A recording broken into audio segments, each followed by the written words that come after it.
Les verbes français. Ah là là, un vrai casse-tête, pas vrai? On a souvent l'impression que c'est un chaos total.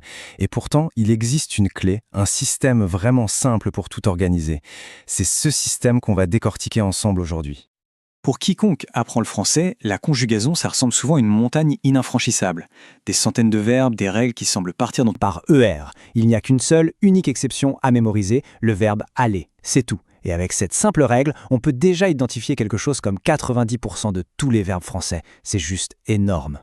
Et là, on parle de verbes ultra courants. Chanter, aimer, parler, manger, ce sont les briques de nos conversations de tous les jours. Et la super bonne nouvelle, c'est qu'ils partagent tous exactement le même schéma de conjugaison. Et c'est ça, la magie de ce premier groupe, sa régularité. Une fois qu'on a compris le modèle pour un verbe comme parler, eh bien on peut l'appliquer à des milliers d'autres verbes. C'est vraiment le meilleur moyen de prendre confiance rapidement.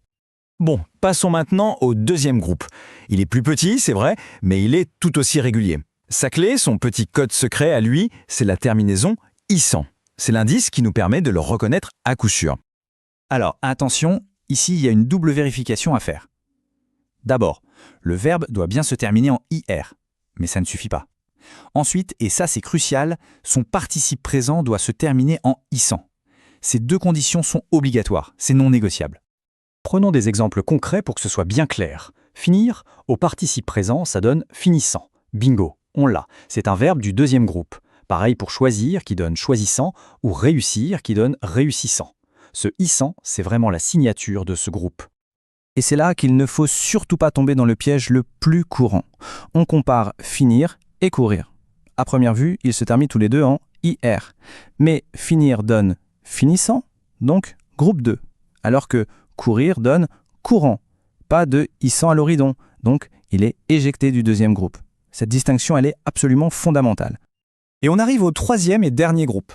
Honnêtement, la meilleure façon de l'aborder, c'est de le voir comme un grand tiroir fourre-tout.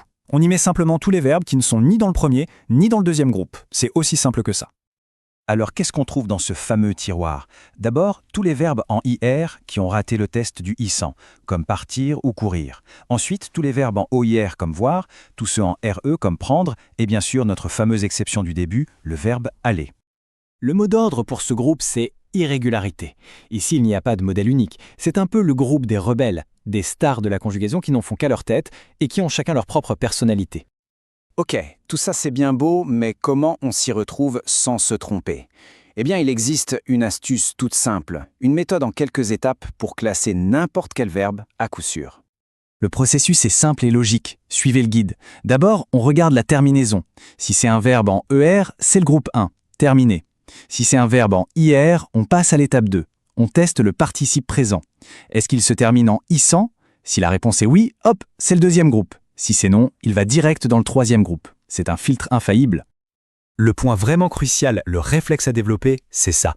Pour chaque verbe en IR qu'on croise, on se pose systématiquement la question, est-ce qu'on obtient issant? La réponse à cette seule et unique question nous donne le classement final. C'est aussi simple que ça. Et voilà, tout notre parcours résumé en un clin d'œil. On a nos 3 groupes avec leurs terminaisons et leurs particularités. Le premier et le deuxième, ce sont les gentils, les réguliers, les prévisibles. Le troisième, c'est le groupe des individualistes, souvent irréguliers.